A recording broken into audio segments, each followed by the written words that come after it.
अब गैर ज़रूरी घर से बाहर निकले तो क्या होगा? पुलिस आपको अपने साथ ले जाएगी, अपने घर नहीं बल्कि थाने। सिंध हुकूमत ने बड़ा फैसला कर लिया है। वज़ीर आला सिंध सैयद मुराद अली शाह ने पुलिस को हिदायत जारी की हैं कि शाम 6 बजे के बाद घरों से गैर ज़रूरी निकलने पर पाबंदी को यकीनी बनाया जाए। लेकिन अहलियाने कराची इस फैसले को कैसे देखते हैं, खुर्शीद आलम की रिपोर्ट में आपको दिखाते हैं। पहले वज़ीर आला सिंध सैयद मुराद अली शाह ने पुलिस को हिदायत की है कि लॉकडाउन में सख्ती की जाए और शाम 6 बजे के बाद लोग घरों से गैर ज़रूरी तौर पर बाहर न निकलें। कराची के लोग इस हुक्मनामे को कैसा लेते हैं, क्या राय रखते हैं, जानते हैं उन्हीं की ज़बान में।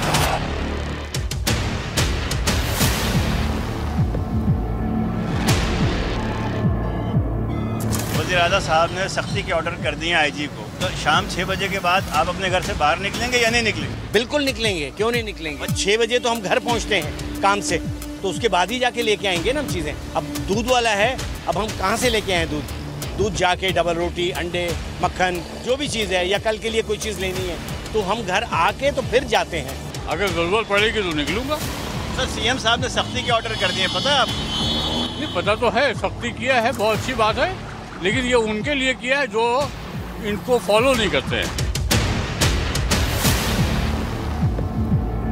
मेरा ख्याल है किसी बाशऊर आदमी से आप ये सवाल करेंगे तो उसे जवाब यही आएगा कि नहीं निकलना चाहिए। और जिसे अपने बच्चों से, अपनी बीवी से प्यार होगा, अपने घर वालों से प्यार होगा, तो उसे बाकायदा नहीं निकलना चाहिए। यानी कि आप एहतियात के कायल हैं? हाँ बिल्कुल, होना चाहिए इंसान, बहैसियत एक इंसान। हमारे कई प्यारे जा चुके, इसकी नज़र होगा।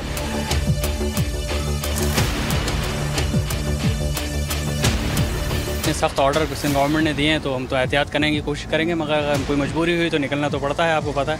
मगर गवर्नमेंट को चाहिए इसमें कुछ ऐसा रखे कि टाइम के हवाले से कि लोगों को भी सेफ भी हो जाएं और लोग और काम भी चलते रहें लोगों के। तो ये तो गलत है ना, 6 बजे बंद करना। वैसे तो दुनिया में तो कहीं कोरोना की SOPs पे अमल नहीं, बल्कि बरतानिया ने तो यौम जश्न मना लिया इस बात पे कि उसने तमाम पाबंदियाँ ख़त्म कर दी। शाम 6 बजे के बाद ही तो सारा सौदा सलाब लेके आता आदमी। ज़रूरत ईजाद की माँ है और कराची के शहरी कहते हैं कि ज़रूरत हुई तो घर से बाहर ज़रूर कदम निकालेंगे, चाहे कितनी सख्ती क्यों न की जाए। कैमरामैन इमरान शाहिद के साथ खुर्शीद आलम, समा, कराची। कराची की सूरत हाल जो होती है वो तो हम रोज़ाना आपको दिखाते हैं। कराची के शहरी क्या राय रखते हैं ये भी आपको दिखाई। इसमें एक शख्स ने कहा कि किसी बाशऊर शख्स से अगर आप ये सवाल करेंगे तो कहेगा नहीं। ये बात सुन के मुझे अच्छा लगा कि अब लोग कितना समझ रहे हैं, लोग इस बात को जान रहे हैं कि अगर अपनी जान प्यारी है और चाहते हैं कि हमारे प्यारे दुख की कैफियत में ना जाए, क्योंकि ज़ाहिर है कोरोना एक ऐसा वायरस है जो कि जानलेवा है, इससे जान चली जाती है। बहुत से प्यारे गए हैं, हज़ारों लोग, हज़ारों पाकिस्तानी अपनी जान गंवा बैठे हैं एट दिस पॉइंट, जबकि कराची में हम देखते हैं कि 100% डेल्टा वेरिएंट है और ऐसे में हुकूमत सख्त फैसले ले रही है। तो ज़ाहिर है हुकूमत के पास भी और क्या ऑप्शन हो सकती है, ये एक सवाल ज़रूर है। लेकिन हुकूमत जब ऐसा स्टेप ले रही है और उसमें कुछ शहरी कहते हैं कि ऐसा नहीं होना चाहिए, तो उसमें समाजी रहनुमा क्या राय रखते हैं। ज़फ़र अब्बास साहब ने हमें ज्वाइन किया, उनसे हम गुफ्तगू करेंगे। ज़फ़र भाई, thank you very much for joining us today.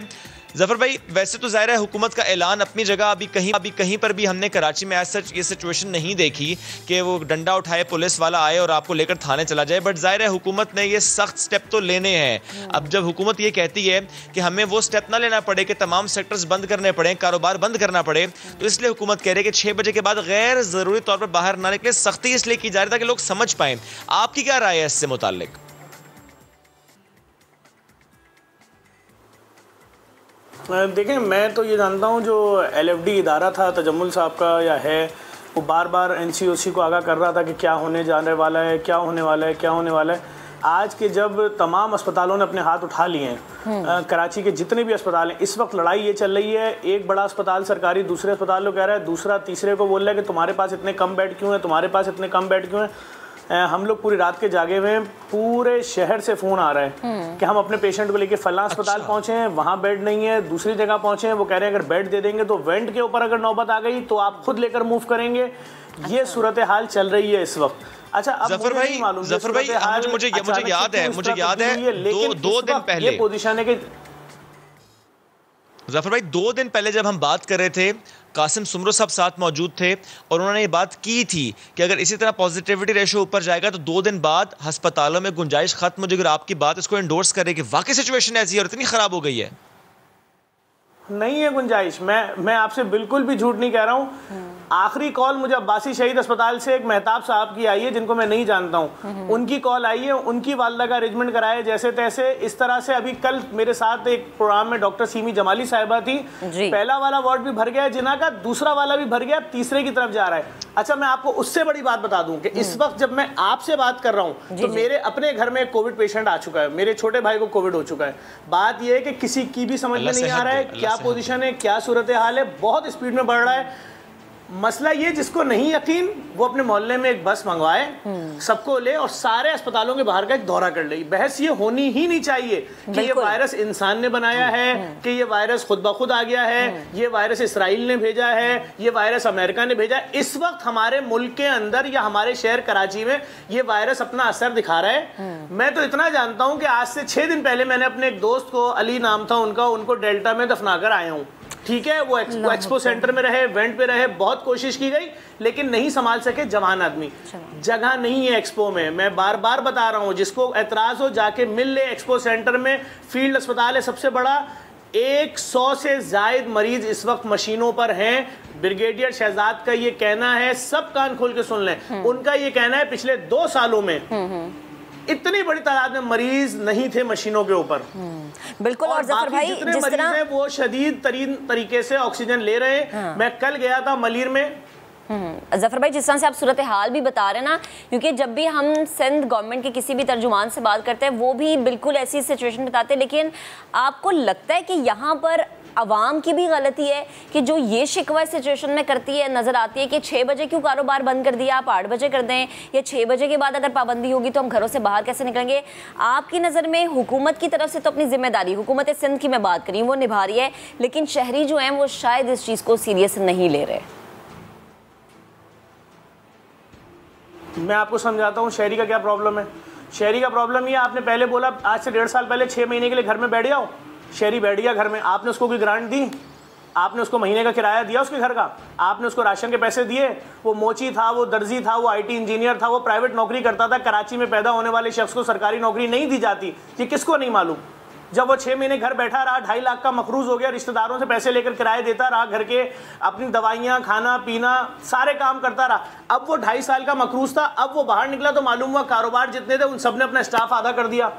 आज दोबारा जब सारा कारोबार बंद होने जा रहा है, क्यों ताजिर उछल लें? वो कह रहे कोई रास्ता बताओ। अच्छा, मैं भी इस चीज के हक में नहीं हूं कि भाई कोरोना सुबह 7 से 9 तक या शाम 6 तक क्या छुट्टी पे चला जाता है। कोई ऐसी पॉलिसी लाई जाए जो समझ में आने वाली हो, जिससे रश को और तोड़ा जाए, ना कि रश को और मजीद के भाई ये सिर्फ 2 ही घंटे हैं आपके पास या सिर्फ 4 ही घंटे हैं। तो बात यह है कि जो माशी जिनको अंधेरा नजर आ रहा है, ठीक है, वो कह रहे हैं हम बांधेंगे। मैं खुद कह रहा हूं एक बड़ी मुसीबत आई हुई है, लेकिन उससे बड़ी मुसीबत अभी हैदराबाद में PMT फटा, हर गली में आग थी। मुसीबत है ना, वो कोरोना से तो नहीं मरे, वो आग से मरे। ऐसे ही ये जो मुसीबत है भूख, ये जिसके लिए आप उनको बता ही नहीं रहे हो दूसरा रास्ता कि भाई हम आपको ग्रांट देंगे, या अगर शाम में आपका कारोबार था, आपका ठेला था, रेहड़ी थी, आप शाम में चने बेचते थे, चाट बेचते थे, ये बंद हो जाएगा, इसके बदले पर डे 1000 रुपए आपको मिलेंगे। यानी जफर भाई यानी फिर हम ये समझें कि जो हमने लास्ट ईयर, जो अभी रमज़ान गुजरा, मैं उसकी बात नहीं, उससे पहले जो रमज़ान गुजरा, क्योंकि ज़ाहिर है उस वक्त जो शुरू की वेव्स थी और उसमें जब पहला लॉकडाउन लगा था, उस वक्त जिस तरह के इदारे मुतहर्रिक हुए थे, जिस तरह के सेंट्रलाइज मैकेनिज्म बनने की सिंध गवर्नमेंट ने बात की, और इदारे जिस तरह हमने एक्टिव देखे मुख्तलिफ इलाकों में, राशन तकसीम आपने बहुत किया और इदारों ने बहुत किया। आपको लगता है इस पॉइंट पर अगर हुकूमत ये स्टेप लेती है कोरोना का फैलाव देखते हुए सेक्टर्स को बंद करना, लोगों को फैसिलिटेट करने के लिए, अगर हुकूमत कहते कि लेट्स डू इट, तो आपको लगता है तमाम इदारे इस वक्त इतने वसाइल हैं उनके पास कि वो लोगों के घरों में राशन पहुंचा सकें, लोगों को फैसिलिटेट कर सकें, किसी का बच्चा भूख से न मरे, ये करने की पोजीशन में क्या सिंध गवर्नमेंट और इदारे हैं? बताइए पिछली बार किसको नहीं, पहले आप मुझे ये बताएं पिछली बार किसको पैसे मिले, या जो पिछली बार मकानों के किराए के लिए मकरूज हुए, जिनके वालिदैन जलील हुए मालिक मकानों से, उनको किसी ने दिया जाके पैसा कि ये लो किराया भर दो?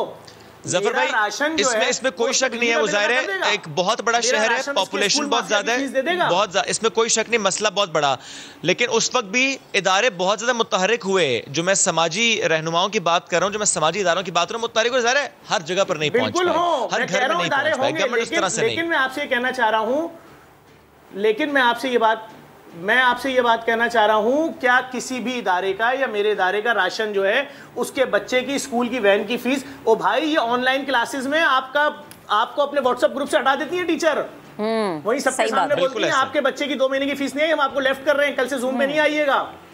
ऐसा ही है। आप क्या बात कर रहे हैं? लोगों के पास पैसे नहीं है, पागल हो गए कारोबारी लोग। बोल रहे हैं आधा कारोबार बिक गया, बाकी कारोबार भी खत्म। उनको रास्ता बताया जाए, जो लोग नौकरी पेश हैं उनको रास्ता बताया जाए कि सही है तुम नहीं निकलोगे शाम 5 बजे के बाद घर से, लेकिन तुम्हारी अगर रात की नौकरी थी, डबल नौकरी कर रहे थे, घर चला रहे थे, जैसे तैसे किराया दे रहे थे। कराची के लोग तो पहले ही पिस चुके हैं। इनके साथ जो जुल्म हो रहा है उसकी मिसाल तारीख में नहीं मिलती। अगर ये मुझे कल एक साहब किताब देकर गए, कराची का अलमिया, ये रहा, ये देकर गए, मैंने पढ़ी है। भाई कराची के साथ हो क्या रहा है?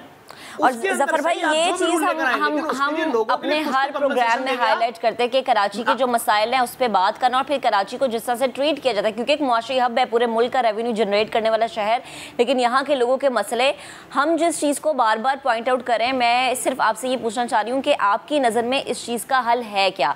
शहरी अगर बाहर निकलते हैं, काम करते हैं, या एक जगह पर रश इकट्ठा होता है, तो ये वो बीमारी है जो कि आप खुद कह रहे हैं कि ना तो इंसान की पैदा की हुई है, या ये सोचने का वक्त ही नहीं है कि ये कहाँ से आई है कहाँ से नहीं है। इस वक्त एहतियात जरूरी है। शहरियों को इस चीज पे कैसे कायल किया जाए कि भैया एहतियात कर लो ताकि चीजें मामूल पर आ जाए?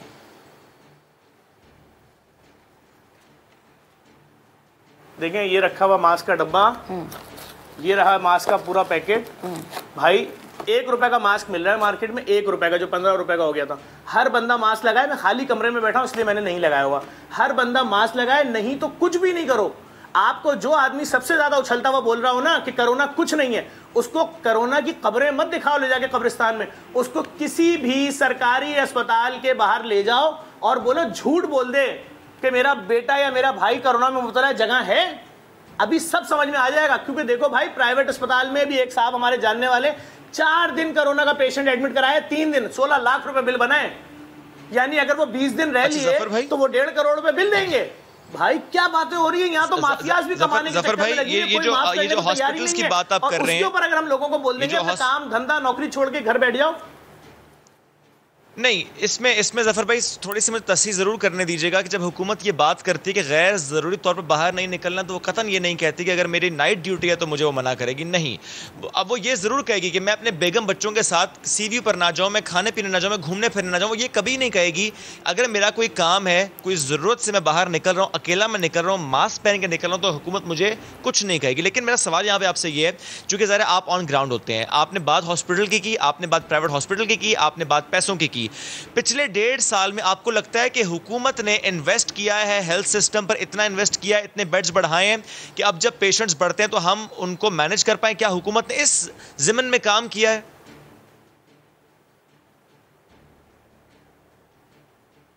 देखिए, मैं जो पिछले साल कोविड में सूरत हाल थी उसी सूरत हाल पे है। मैं हर अस्पताल से राब्ते में हूँ, चाहे वो MS अब्बासी शहीद हों, चाहे वो डायरेक्टर जिना अस्पताल सीमी जमाली साहिबा हों, चाहे वो एक्सपो सेंटर को पूरा जो लीड कर रहे हैं ब्रिगेडियर शहजाद साहब हों, चाहे वो कोई भी अस्पताल हो सरकारी जहां लोगों के लिए मुफ्त में इलाज हो रहा है, मैं उन सबसे राब्ते में हूँ।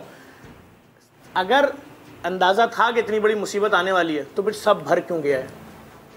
दूसरी बात, मैं मोहल्ले और गलियों के अस्पतालों में जा रहा हूँ। कल मैं गया था शमसी अस्पताल मलिर, कम्युनिटी अस्पताल है, मैं उनके पास गया, मैं उनके बड़ों से मिला। मैंने कहा सर, आपके ऊपर वाली जो जगह है 2nd फ्लोर, उसको खाली करें, बेड हम देते हैं, ऑक्सीजन चाहिए ऑक्सीजन दिलवाते हैं, आप लोगों को क्वारंटाइन करने के लिए जगह दें। जिनको कोरोना हो गया है उनके घरों में 2-2 कमरे हैं, अगर एक कमरे में कोरोना का मरीज है बाकी पूरा घर कहाँ जाएगा? या फिर एक मरीज जो है वो 15 मरीज मस्जिद तैयार करेगा?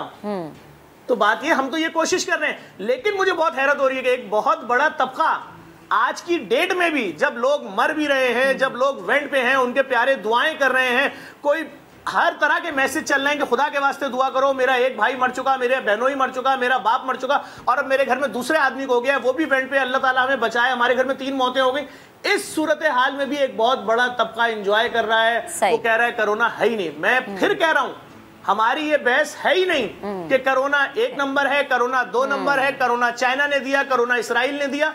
मैटर इस वक्त यह है कि एक वबा है, चाहे वो इंसान की बनाई हो, चाहे कुदरती बनाई हो, हमारे मुल्क में लोग उसके अंदर उससे उनको बीमारी हो रही है, और इस वक्त मेरे शहर कराची में बहुत स्पीड में फैल रहा है। एक सच है, और जिसको यकीन नहीं आ रहा वो जाके अस्पताल विजिट कर ले। इसमें कितनी मुश्किल बात है भाई? बस यही है ना जफर भाई कि हम बहैसियत शहरी अगर अपनी अपनी थोड़ी थोड़ी जिम्मेदारी अदा कर लेंगे ना, तो मुझे नहीं लगता कि हमें आने वाले वक्त में इस तरह की मुश्किलात के ऐसी सूरत हाल के जिसमें सड़कें सुनसान हों, कारोबारी मराकिज़ बंद हो, रोज़मर्रा की जो आपकी हालात ज़िंदगी है वो मज़ीद मुतासर में देखने को मिलेंगे। बेहद शुक्रिया, आप गुफ्तगू कर रहे थे और हम भी बुनियादों पर यही बात करते हैं कि प्लीज़ आप अपने लिए, अपने प्यारों के लिए जो है ना वो मास्क लगाएं। वैक्सीनेशन का जो है, वैक्सीनेशन करवाने जाएं, वैक्सीनेशन सेंटर्स में जाएं। जब मैं वैक्सीनेशन की बात करूं तो ज़रा मैं लाहौर का जिक्र कर लूं, जहां पर घर घर वैक्सीनेशन मुहिम का आगाज़ हो गया। आपको याद होगा कि हमने कल भी इस पर बात की थी। ये मुहिम किन इलाकों में शुरू की गई है, दानियल उमर अपनी रिपोर्ट में हमें बताएंगे। घर घर वैक्सीन लगाने की मुहिम में क्या टीका वाकई आपको घर पर लगेगा, आइए जानते हैं।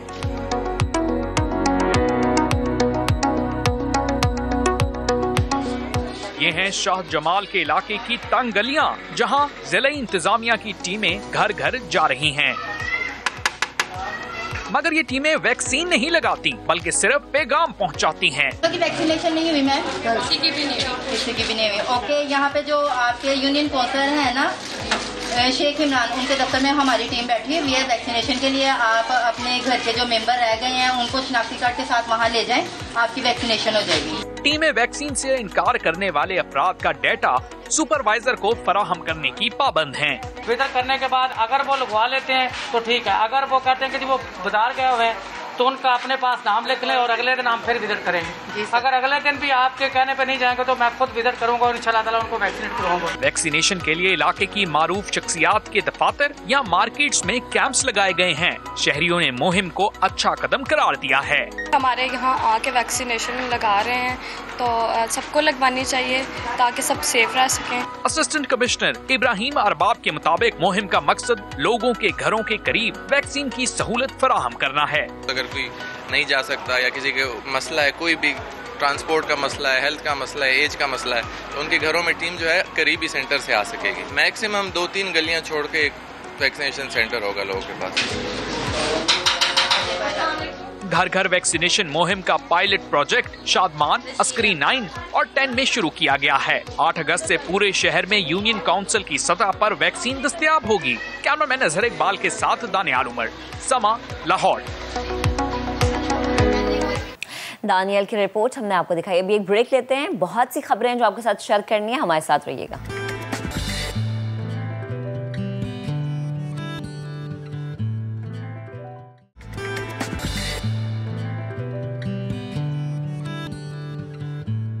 आज से तकरीबन 150 साल पहले, कितना पीछे ले गई हूँ मैं आपको, लाहौर को पानी फराहम करने वाला स्टीम इंजन बादामी बाग के इलाके में आज भी मौजूद है। ये किस हाल में है और इसे चलाने का तरीका कार क्या था, क्योंकि अब तो ये नहीं चलता होगा, लेकिन पहले किस तरह से चलाया जाता था, आयशा अता हमें अपनी रिपोर्ट में बताएंगे।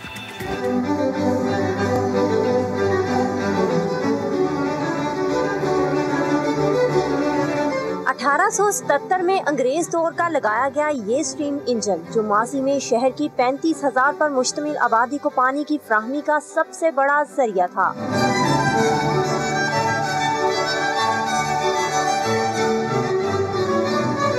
मगरबी तर्ज़े तामीर की झलक लिए लाल पत्थर से तामीर ये बिल्डिंग और इस पर कई फुट की बुलंदी पर तामीर किया चिमनी नुमा मीनार दूर से देखने में भला लगता है, मगर अंदर जाते ही किसी भूत बंगले से कम नहीं।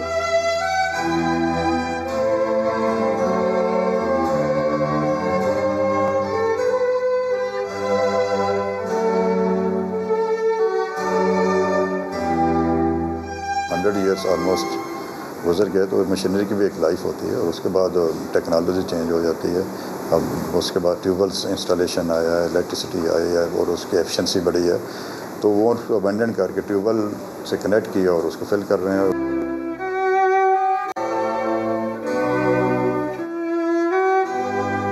हुकूमती अदम तवज्जो ने इसे खंडरात में बदल दिया। माजी में दरियाए रावी का पानी इस स्टीम इंजन के कारखाने में जमा हुआ करता था, जबकि कोयले से चलने वाली भट्टियां ज़ेरे जमीन बिछी लाइनों और पंप्स की मदद से अंदरून लाहौर में वाक़े पानी वाला तालाब भर लिया जाता था।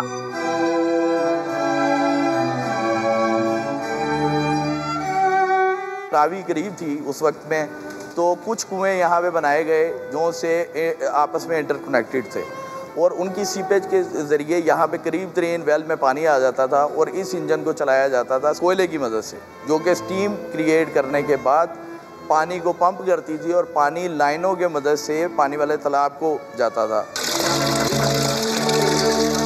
आज पानी तो वही इस्तेमाल होता है, मगर स्टीम इंजन का नहीं बल्कि बिजली से चलने वाले ट्यूबवेल का। क़याम पाकिस्तान के बाद से बंद होने वाला ये इंजन अब सिर्फ कबूतरों की फड़फड़ाहट से गूंजता है।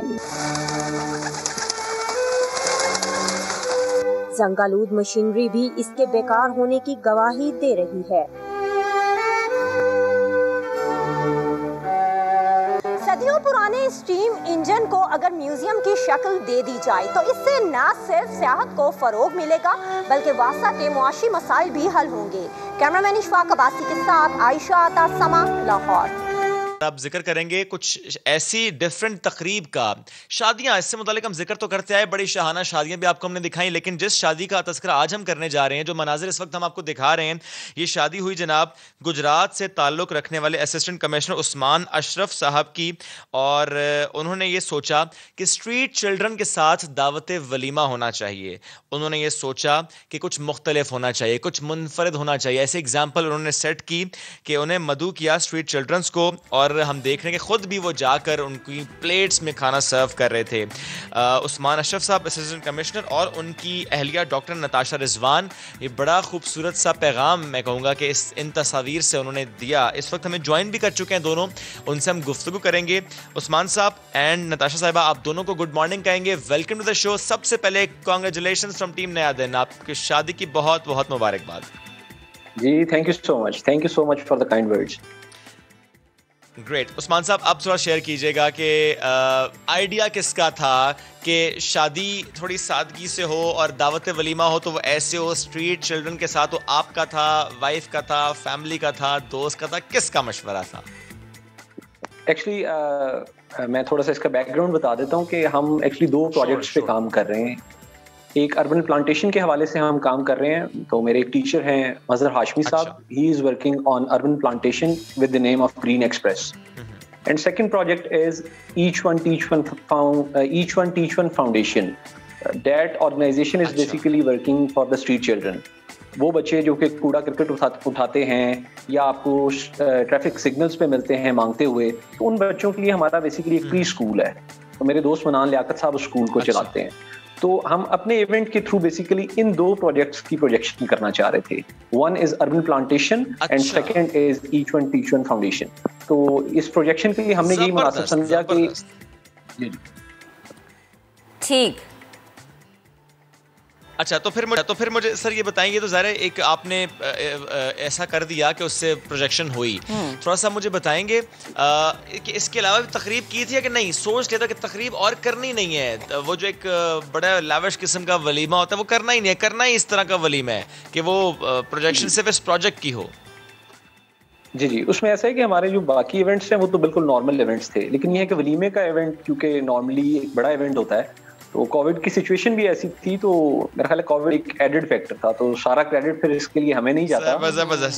ठीक है। डॉक्टर नताशा भी चूंकि साथ मौजूद है तो जरा उनसे भी गुफ्तगू करते हैं महक, क्योंकि खवातीन को तो होता है ना कि शादियों के जोड़े, और यही पूछना चाह रही थी कि जब मेरी शादी थी तो मैंने तो बारात से ज्यादा वलीमे की तैयारी की थी कि मुझे बारात का तो चलो ठीक था ना कि लाल जोड़ा पहना, लेकिन वलीमे का डिसाइड करना थोड़ा सा मुश्किल होता है। तो नताशा, मैं आपसे जानना चाहूंगी कि हमेशा से एक लड़की की ख्वाहिश होती है कि बारात हो, वलीमा हो या आपकी मेहंदी, उसको इस तरीके से हमने जो है वो मैनेज करना है या हमारे इवेंट्स पे ये चीज़ें होनी चाहिए। तो क्या ये आपने शुरू से सोचा हुआ था कि वलीमे की तकरीब इतनी सादा और खूबसूरत होगी?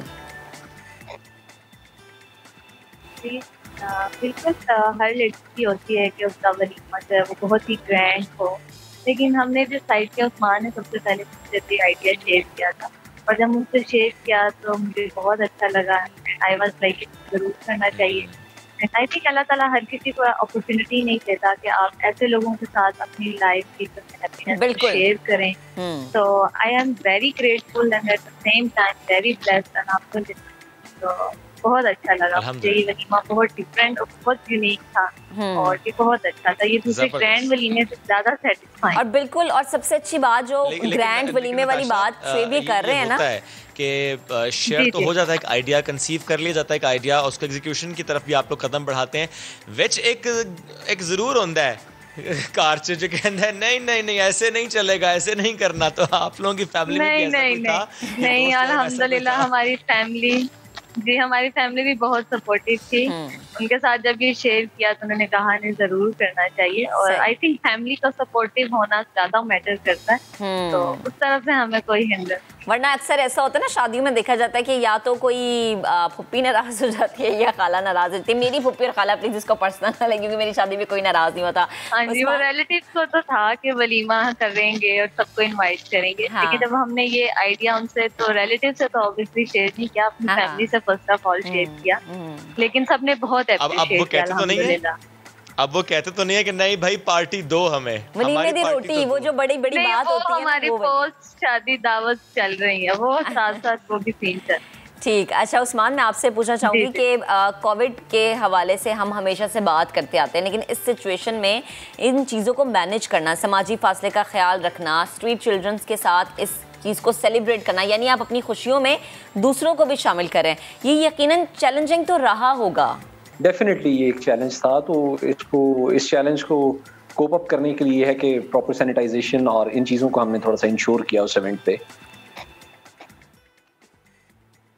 अच्छा, और आप ज़रा मुझे सिर्फ और सिर्फ इस पौधे से मुताल्लिक भी बताएं, ये जो पैगाम आपने दिया ना कि ये पौधा लगाना कितना ज़रूरी है। ज़ाहिर है इस पर हम देखते हैं कि हम बतौर रियासत ये काम कर रहे हैं और आपने बतौर शहरी ये काम किया, और जिस तरह आपने एक इवेंट के ज़रिए किया जो ज़्यादा प्रोजेक्शन मिलती है, ये आप चाहते हैं कि पैगाम इसी तरह से तरवीज इसकी होनी चाहिए कि जब भी शादी हो 2-4 पौधे लगाए जाएँ।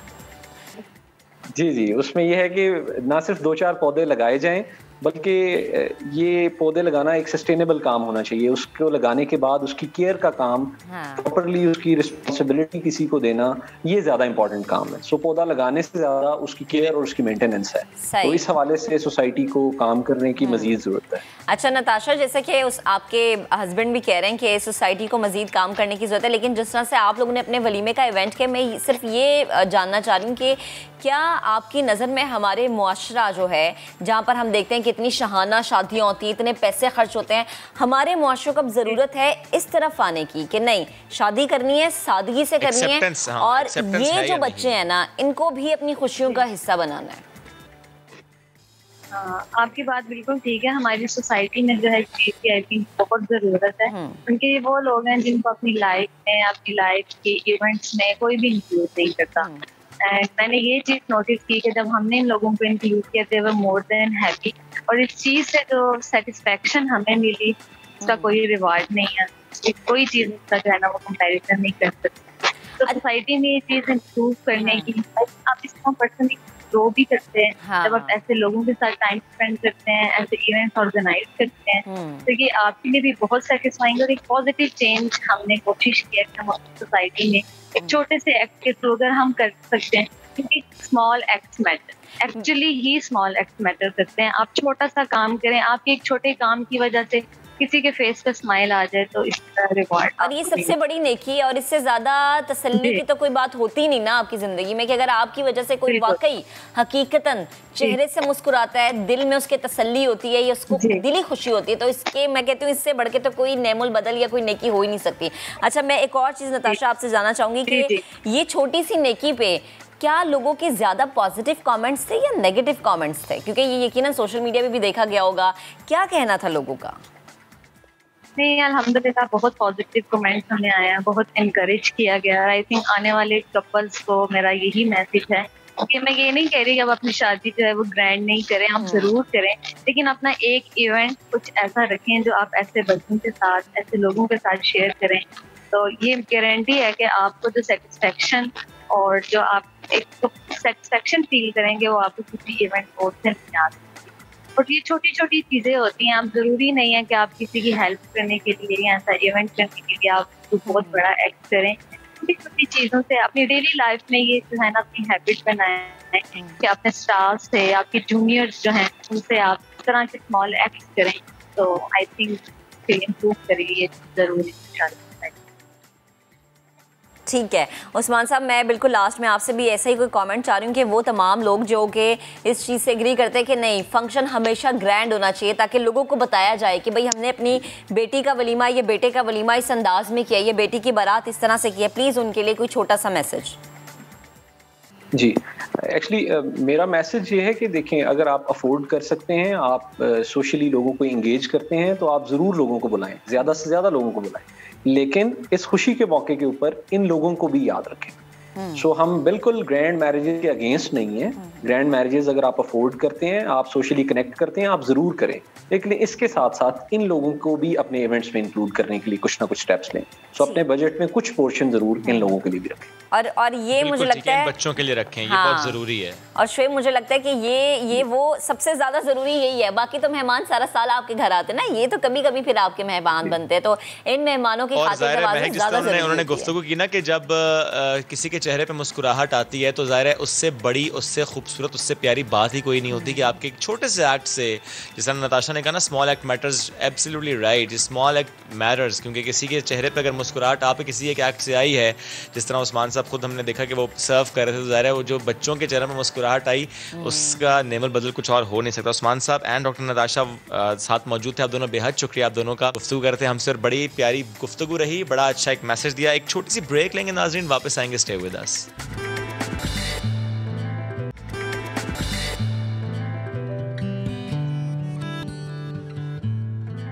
वेलकम बैक जनाब। हम अक्सर बात करते हैं स्पेशल बच्चों की, उनमें छुपे टैलेंट की, उनको बेहतर ज़िंदगी देने की बात होती है, लेकिन सिर्फ बात होती है, काम शायद बहुत कम होता है। हम बात करते हैं उन्हें मुआशरे का एक ख़ास हिस्सा बनाने की, लेकिन वो ख़ास हिस्सा कैसे बनेंगे? आपकी और मेरी कोशिशों की वजह से। इसीलिए आज हम आपको मिलवाएंगे ऐसी शख्सियत से जो इन स्पेशल बच्चों की ज़िंदगियों में रंग भरने के लिए कोशिश नज़र आते हैं, जो कि सब काम छोड़ के, सब कामों को साइड पे करके अब उन्हें लगता है कि ज़िंदगी में एक वाहिद मकसद है, वो इन स्पेशल बच्चों के लिए स्पेशल काम करना है। हमें ज्वाइन कर रहे हैं शहरोज़, जो कई साल से स्पेशल बच्चों के लिए ना सिर्फ स्पेशल प्ले एरिया बनाते हैं, बल्कि मुख्तलिफ अक़साम के जो हैं आलात बनाकर उनकी ज़िंदगियों को आसान कर देते हैं। शहरोज़ का ये सफ़र कैसे शुरू हुआ और कहाँ तक अब ये सफ़र पहुँचा और मज़ीद कितना ये सफ़र तय करना बाकी है, ये उन्हीं से जानेंगे। हमें स्टूडियो में ज्वाइन कर चुके हैं। अस्सलाम वालेकुम, गुड मॉर्निंग, कैसे हैं आप? वालेकुम सलाम, मैं बिल्कुल ठीक, आप ठीक हैं? अल्हम्दुलिल्लाह। ये जो आप काम कर रहे हैं ना, ये शायद अल्लाह ताला किसी किसी के नसीब में लिखता है कि किसी किसी को हासिल होता है कि आपने हेल्प करनी है या किसी की ज़िंदगी को मज़ीद खूबसूरत बनाना, स्पेशल उन बच्चों को जो कि स्पेशल बच्चे हैं, उनके लिए बड़ा स्पेशल काम करना, ये स्पेशल आइडिया आया। देखिए, ये कहानी थोड़ी सी तवील है कि सबसे पहले तो मैं बिलीव करता हूँ कि अल्लाह ताला जिससे चाहे जो काम चाहे वो लेता है। हाँ। तो इसके पीछे भी स्टोरी थोड़ी सी यही है कि मैं 12 साल की उम्र से काम कर रहा हूँ इस शहर के अंदर और डिफरेंट NGOs के साथ काम करते हुए, जिसमें कुछ बड़े नाम भी हैं, उनके साथ काम करते करते करते ये सफ़र 2016 तक जगह आया। तो 2016 में मुझे कॉल आती है एक स्पेशल स्कूल से। अच्छा। और उन्होंने मुझे बुलाया और they called me for an job. Okay. और उन्होंने कहा कि आपको हमारे पास जॉब करनी है और जॉब का असल मकसद जो था बेसिकली ये वाले इक्विपमेंट सोर्स करना, क्योंकि ये इक्विपमेंट या तो US से आप इंपोर्ट करते थे या तो आप चाइना से इंपोर्ट करते थे। ठीक है, तो वो इदारा इंपोर्ट नहीं करना चाह रहा था। उन्होंने कहा हम लोकली इसको सोर्स करना चाह रहे हैं। तो उसको कैसे किया जा सकता है? क्योंकि मेरा एक्सपोजर था इस काम से, दूसरे इंटीरियर फील्ड से और मार्केट से बहुत ज़्यादा जो है वो मेरा लगाव था। तो मैंने उनसे कहा चले let's try, give it a try at least, कि कुछ नया करने को मिल रहा है बेसिकली। सो हमेशा किक रहती है कि कुछ नया करना है। तो उनकी टीम के साथ बैठे और उनकी टीम के साथ ब्रेनस्टॉर्म किया, इन बच्चों को समझने की कोशिश की। सबसे पहले लेकिन ये मुश्किल काम है, ये बहुत मुश्किल, चैलेंजिंग है। इन बच्चों को समझना बहुत मुश्किल था। तो मुझे काफ़ी टाइम तो इस फील्ड को समझने में लगा कि ये स्पेशल होता क्या है, हम इसे स्पेशल कह क्यों रहे हैं। ये फिर उसके अंदर कैटेगरीज बहुत ज़्यादा आ जाती, ऑटिस्टिक आ गया, ADHD आ गया, हाइपर एक्टिव आ गया, बहुत सारी कैटेगरीज मिलने को मिली। तो वो एक थ्योरी साइड हो गई बिल्कुल। अच्छा, मैंने तो थ्योरी साइड पे जाना नहीं था, लेकिन पढ़ना इसलिए ज़रूरी था ताकि समझ तो आए कि करना क्या है बेसिकली। तो उनके साथ मिलते हुए, इन चीज़ों को समझते हुए, इट टुक मी 1 ईयर, 1 साल लगा। 1 साल, जिसके अंदर कुछ बच्चों से मैं क्लोज़ हुआ, उन बच्चों के साथ मिल के बैठना शुरू किया, उन बच्चों के साथ खेलना शुरू किया।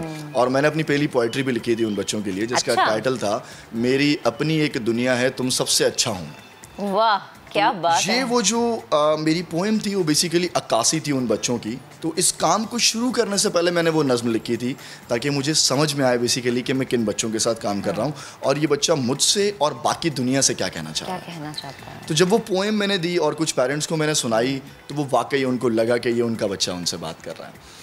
उसके बाद फिर हमने इस काम को शुरू किया कि अब मैं कॉज अफेक्टेड हो गया हूँ, अब ये कॉज मेरे पास आ गया है तो अब मैं इसके ऊपर काम कर सकता हूँ, वरना अगर मैं एज अ प्रोफेशन इसको देखता तो शायद मैं ये काम नहीं कर सकता। लेकिन आपने ना उस चीज़ को समझा और उस चीज़ को खुद महसूस किया और फिर आप उनकी जुबान बने, उनके अल्फाज बने, आपने उनके पेरेंट्स को बताया कि बच्चा आपसे ये कहना चाहता है, जो कि मुझे लगता है शायद माँ बाप भी कभी कभी नहीं समझ पाते। ऐसा ही होता है। बहुत ज़्यादा पेरेंट्स ने मुझे अप्रिशिएट किया कि यार ये वो एक पोएम है कि हम अपने अगर ग्रैंड पेरेंट्स को सुना दें। मुझे अब्रॉड से एक ईमेल आया, उसने कहा कि एक पोएम ने मेरे वालिद को समझा दिया कि मेरे बच्चे के साथ क्या प्रॉब्लम है। अच्छा। जो मैं नहीं समझा पाया। तो ये मेरे लिए एक बहुत बड़ा कॉम्प्लीमेंट था कि यार वाकई में आवाज़ बन सका बेसिकली। That's true. और उसके बाद फिर हमने उस इक्विपमेंट की तरफ तवज्जो। हाँ बिल्कुल, मैं ये चाह रही थी कि ये जो आपने पोएम के बारे में आप बता रहे हैं, अगर आप ये हमें सुनाएं तो शायद हो सकता है कि हम अल्लाह ताला हमें भी समझने की वो दे दे इस्ताअत। अच्छा, ऐसा होता है कि जो लिखता है वो खुद ब खुद आता है, लोग समझते नहीं है शहरोज। पूरी तो याद नहीं है मुझे, लेकिन मैं कुछ आपको ज़रूर सुनाऊंगा। उसका टाइटल ये था कि मेरी अपनी एक दुनिया है, तुम सबसे अच्छा हूँ। मेरी दुनिया में ना रीत है ना रिवाज है, मेरी दुनिया में ना हार है ना जीत है, मैं अपनी ही दुनिया में मगन रहता हूँ। ए माँ मुझे समझने की कोशिश कर, मैं तुझसे रोज़ कुछ कहता हूँ। इसको आगे कंटिन्यू है, ये बहुत बड़ी, इस वक्त मुझे पूरी याद नहीं है वरना मैं आपको ज़रूर सुनाता, मेरे पेज पे मौजूद है। सो उसके बाद क्या हुआ, वो पेरेंट्स ने मुझे बहुत अप्रिशिएट किया। अच्छा। कि आप कुछ काम करें। अच्छा, जॉब के साथ साथ फिर ये हुआ कि इक्विपमेंट जब बनाना शुरू किए तो लोकली जब उन्होंने मुझे पिक्चर्स दी, गूगल पिक्चर्स, और मैंने उस गूगल पिक्चर्स को रेप्लिकेट करना शुरू किया कि कौन से कारपेंटर इसको बनाएगा, कौन सा सोफ़ा वाला इसको बनाएगा, कौन सा वेल्डर मेरी मदद करेगा, और उन तमाम चीज़ों को मैंने करना शुरू किया। यानी प्रॉपर तरीके से आपने इस पर रिसर्च की, फिर आपने अपना काम स्टार्ट किया। इसकी फाइलें बनाई, इसकी मेजरमेंट ली। कुछ ऑक्यूपेशनल थेरेपिस्ट है वहाँ पर, मैं आज भी उनको थैंक यू कहता हूँ कि उन्होंने मेरी बहुत हेल्प की इस काम के अंदर कि आप इसको ऐसे करना है, आप इसको ऐसे करना है। बहुत सारी चीज़ों को हमने रीडू किया। तो ये सफ़र आसान नहीं था, बहुत मुश्किल था। हर चीज़ पे बहुत ज़्यादा गौर व फिक्र करके बहुत डीपली रिसर्च आपने किया। जिन इक्विपमेंट्स की बात करें, बेसिकली क्या स्पेशल बच्चों के लिए स्पेशल इक्विपमेंट्स क्या हैं, क्योंकि हमारी आवाम जो है वो यकीनन समझना चाह रही होगी सवाल। अच्छा, पहले तो हम ये समझ लें कि स्पेशल इक्विपमेंट कोई नहीं होता। अच्छा। बेसिकली इन बच्चों को आपने नॉर्मल एक्टिविटीज़ में लाना होता है। ठीक है। एक्चुअल मकसद तो यही होता है कि एक बच्चा जो नॉर्मल जिंदगी की तरफ नहीं है, वो मेंटली बैकवर्ड है या वो फिजिकली चैलेंज्ड है, आपको उसको नॉर्मल ज़िंदगी में लाना है। तो आप उसको कैसे लेकर आ सकते हैं? तो वो जो हेल्प करता है इक्विपमेंट, उसे हम स्पेशल इक्विपमेंट कहते हैं। अब वो इक्विपमेंट करता क्या है? वो इक्विपमेंट उनकी वो तमाम एबिलिटीज़ को वापस लाने की कोशिश करता है जो उनके पास नहीं है। बेसिकली अगर वो सीधे वॉक नहीं कर सकते तो हम एक ऐसा सपोर्ट सिस्टम बनाते हैं कि वो उसको पकड़ के वॉक करना शुरू कर दें। अच्छा। अगर वो अपने पैरों पर खड़े नहीं हो सकते तो हम एक ऐसी केज बनाते हैं जिसके साथ रोप्स और बेल्ट की सपोर्ट के साथ हम उन्हें स्ट्रेट खड़ा कर सकें, इंडिपेंडेंट जिंदगी की तरफ लेकर आ सकें। तो बेसिकली आपने करना क्या होता है, आपने नीड आइडेंटिफाई करनी होती है कि ज़रूरत किस चीज़ की है। एग्जैक्टली, बिल्कुल, कि ये बच्चा जो चल रहा है इसको आप सीधा कैसे कर सकते हैं, इसको आम जबान में अगर आप कहें तो जुगाड़ कैसे कर सकते हैं कि ये सीधा हो जाए बेसिकली। तो उसको प्रोफेशनल इक्विपमेंट्स के अंदर डालना, दैट्स कॉल्ड स्पेशल इक्विपमेंट। हाँ। अच्छा शरीफ, मुझे बताएं कि हर एक इंसान की ज़िंदगी में ऐसा वक्त आता है कि वो कहता है कि अच्छा यहाँ से आप एक दूसरे ट्रैक पे शिफ्ट हो जाते हैं। आपकी ज़िंदगी में इस हवाले से क्या कोई ऐसा आया मौका कि आपने सोचा कि नहीं, मुझे अब इन बच्चों के लिए कुछ करना है? अच्छा देखिए, ज़िंदगी वैसे ही रोलर कोस्टर रही है मेरी। ठीक है, अब 12 साल की उम्र से काम शुरू किया, 22 साल की उम्र में शादी कर ली, मोहब्बत की, तो ज़िंदगी वैसे ही रोलर कोस्टर। शादी हो गई, बच्चे हो गए, एक बेटी है माशाल्लाह माशाल्लाह। सो क्या वो ज़िंदगी तो वैसे ही रोलर कोस्टर रही है। लेकिन हर वक्त जब भी मैंने इदी साहब के साथ मैंने बहुत काम किया है, 4 साल उनके साथ मैंने काम किया है। लाहौर में मैंने डॉक्टर अमजद साकिब के साथ काम किया है, फिर कराची में डॉक्टर गफ़ार बिल्लू जिनका इदारा की मैं बात कर रहा हूँ, उनके साथ मैंने काम किया। तो बेसिकली हर जगह खड़े होकर सवाल एक ही होता था, वाई मी। यहाँ कोई भी हो सकता था, मैं ही क्यों? तो अगर मैं हूँ तो अच्छा, उसके अंदर कोई ना कोई रीजन है कि अल्लाह ताला इतना घुमा फिरा के किसी एक जगह पे आपको ला रहा है, तो उसका मतलब है अब वो आपसे कुछ वापस चाहता है। हाँ। अच्छा शोएब, आप प्लीज मुझे जरा अपना सवाल बताएं। शहरोज से बस मैं जानना ही चाह रहा था कि क्या ये ऐसा भी हो रहा है कि डिफरेंट स्कूल्स में, डिफरेंट इंस्टीट्यूशंस में ऐसे प्लेइंग एरिया पर ये काम कर रहे हो कि किसी स्पेशल बच्चे को किसी स्पेशल स्कूल में ना जाना पड़े, वो पर्सन विद डिफरेंट एबिलिटी वाला बच्चा जो है एक नॉर्मल स्कूल में ही जाए, वहीं पर पढ़े, उसके लिए वहीं पर वो फैसिलिटीज़ हों? ऐसा ज़रूर है क्योंकि अब जो है वो हमारा जो स्कूल सिस्टम है वो इंक्लूजन की तरफ आ रहा है, हम इंक्लूसिव की तरफ जा रहे हैं, जिसमें कुछ बड़े ब्रांड्स ने इनिशिएट भी कर दिया है।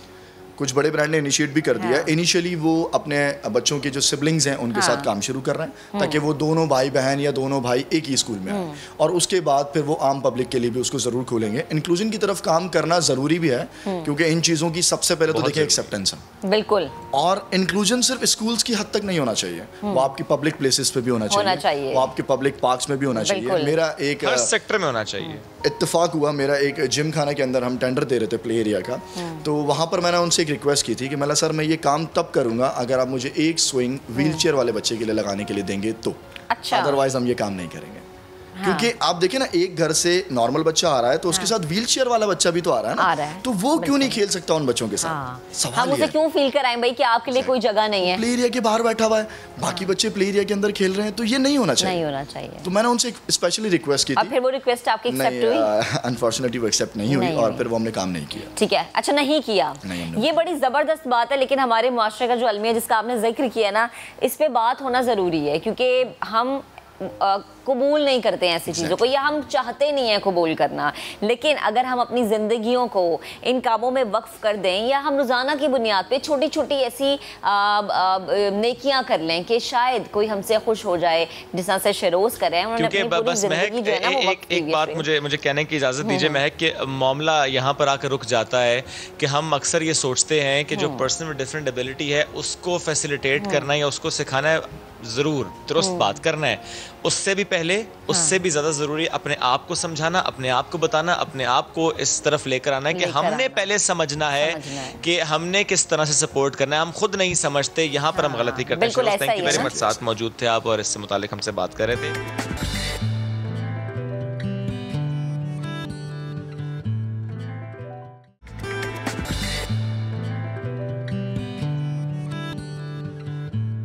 बहुत ज़्यादा ज़रूरी है कि आप एहतियात करें, वैक्सीनेशन जो है वो करवाएं, और प्लीज़ वैक्सीनेशन सेंटर में अगर लंबी लंबी कतारें तो कोई मसला नहीं है, बाज़ारों में भी तो लंबी कतारों में खड़े होकर आप चीज़ें ख़रीदते हैं ना, तो थोड़ा यहाँ पर अपने ऊपर रहम कर लें। कराची की जब भी हम बात करते हैं तो अफसोस के साथ कहना पड़ता है कि कराची में एहतियात कहीं नज़र नहीं आ रही। जो फैल रहा है वायरस वो डेल्टा वेरिएंट है और ये कितना ख़तरनाक है, शहरियों को किस हद तक मुतासर कर रहा है।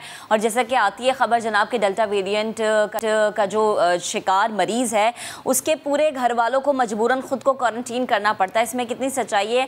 और जनाब अगर अवाम एहतियात नहीं कर रही तो आने वाले वक्त में सूरत हाल मजीद क्या हो सकती है? इसी पर बात करने के लिए हमें ज्वाइन किया है CEO इंडस अस्पताल डॉक्टर बारी साहब ने। डॉक्टर साहब बेहद शुक्रिया आपके वक्त का। सबसे पहले तो मैं ये आपसे जानना चाहूँगी कि आज जो होने वाला है इजलास उसमें क्या फ़ैसले हो सकते हैं, क्योंकि आप सिंध कोरोना टास्क फोर्स के हिस्सा भी हैं, तो आज मुकम्मल लॉकडाउन की तजवीज़ सामने आ सकती है या फिर जो पाबंदियाँ हैं उनको किसी और तरीके से मज़ीद सख्त किया जा सकता है?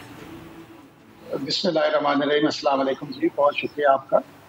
देखिए आज मंगल को हमने जो ये मीटिंग की थी उसमें यही डिसाइड किया था कि हम जुमे को दोबारा मिलेंगे और फिर रिव्यू करेंगे डेटा को कि किस तरीके से ये बढ़ रहा है। अभी सूरत हाल जो है ना वो जा रही है, बढ़ाई की तरफ जा रही है, और कोई ना प्लेटू आया है ना डिक्लाइन हो रहा है, तो ये बढ़ते जा रहे हैं। तो हो सकता है कि जो आज कुछ मुश्किल फैसले करने होंगे, सख्त फैसले करने होंगे, जो कि कंप्लीट लॉकडाउन की तरफ भी जा सकता है। जी बिल्कुल। आप खुद भी इसकी सिफारिश करेंगे सर? जी बिल्कुल, हम क्योंकि हम लोग तो जो आप लोग हमें और बाकी लोग हमें कहते हैं कि हेल्थ केयर वर्कर्स जो है ना फ्रंट लाइन वर्कर्स हैं, मैं इसको ज़रा डिफरेंट कहता हूँ। मैं जो हेल्थ केयर वर्कर्स जो होते हैं ना ये लास्ट लाइन ऑफ डिफेंस होते हैं। हमारे जो फ्रंट लाइन पे जो होते हैं ना वो आवाम होती है, और जो लोग होते हैं अगर वो बिहेव न करें और अगर वो लाइन टूटे, जो कि अनफॉर्चुनेटली पिछले 1-1.5 साल से नहीं कर रही, और ये जो वेव्स आ रही हैं पहली, दूसरी, तीसरी और फिर चौथी वेव आ रही है, ये उन्हीं की वजह से आ रही है। तो फिर ये जब टूटती है तो सारा लोड पड़ता है लास्ट लाइन ऑफ डिफेंस के ऊपर। और अभी हालात ऐसे हैं कि हमारे बहुत सारे हेल्थ वर्कर्स जो है ना इफेक्ट होना शुरू हो गया। अल्लाह ना करे कि ये ज्यादा बढ़े। सर ये जो हालात जिनका तस्करा आप कर रहे हैं कि अब हेल्थ वर्कर्स भी इफेक्ट हो रहे हैं, तो मैं जरा समझना चाह रहा हूँ ये जो चौथी लहर है ये पिछली 3 लहरों से कितनी मुख्तलिफ, अगर सिर्फ आप अपने अस्पताल के हालात देखते हुए मुझे बता सकें, जो पेशेंट्स यहाँ पर आए हैं कितने फीसद पेशेंट्स ऐसे हैं जिनकी वैक्सीनेशन नहीं हुई थी, और क्या उसी तनासुब से लोग आ रहे हैं? बुजुर्गों की तादाद ज्यादा है या इसमें खवातीन बच्चे ये भी आपको बड़ी तादाद में दिखाई दे रहे हैं? क्या स्टैट्स बता रहे हैं? मुख्तलिफ है पिछली लहरों से? मुख्तलिफ है डेफिनेटली। एक तो ये है कि इसमें जो है ना ये बहुत जल्दी फैल रहा है, इसकी जो है ना ये 1200% ज्यादा तेजी से फैलता है बनिस्बत अल्फा वेव के और बीटा वेव के। तो ये जो है ना वेरिएंट के, तो ये जो है ना, और अभी जो है ना मिक्स पॉपुलेशन है, बच्चे भी हैं, बड़े भी हैं, जवान भी हैं, बूढ़े भी हैं, मर्द भी हैं। कितने फीसद बच्चे हैं सर जो इस लहर में मुतासिर हुए हैं? कितने फीसद बच्चे आपके पहले के मुकाबले में जो है ना समझे कि पहले तो 1% होता था, अब ये 5-6% के ऊपर आ गया है बच्चे। 5-6%। दूसरी जो चीज है कि 90% लोग वो हैं जो वैक्सीनेटेड नहीं है। 90% वैक्सीनेटेड नहीं है। 10% लोग हैं जिनको 1 या 2 वैक्सीन की डोज लग चुकी है, और लेकिन ये जो 10% अफेक्ट हुआ है जो वैक्सीनेटेड है, ये जो है ना इनकी मॉडरेट डिजीज है, ये सीवियर डिजीज में नहीं है। इनको ऑक्सीजन की रिक्वायरमेंट भी कम है और ये 1-2 दिन में डिस्चार्ज हो जाते हैं। तो वैक्सीनेटेड नहीं है वो जरा सीरियस भी है। एक अच्छी बात अभी इससे ये है कि वेंटिलेटर पे अभी इतना लोड नहीं पड़ा है। कोई तकरीबन 96-97 मरीज पूरा कराची में जो है वेंटिलेटर के ऊपर है, जबकि हमारे पास कैपेसिटी 450 वेंटिलेटर की कराची में है। लेकिन अगर सर इससे मुतालिक क्लैरिटी मुझे चाहिए, बिकॉज कल कासिम सुमरो साहब ने कहा था 450 वेंटिलेटर्स हैं और 425 पर मरीज हैं। नहीं, 450 मरीज है, उस बेड के ऊपर मरीज है, वेंटिलेटर के ऊपर 96 है जो है ना, जिनको वेंटिलेटर लगा हुआ है। और वो बेड तो आईसीयू का बेड है जिसमें हाई ऑक्सीजन भी का मरीज भी जा सकता है, और अगर जरूरत पड़े तो उसको वेंटिलेटर पर डालना हो।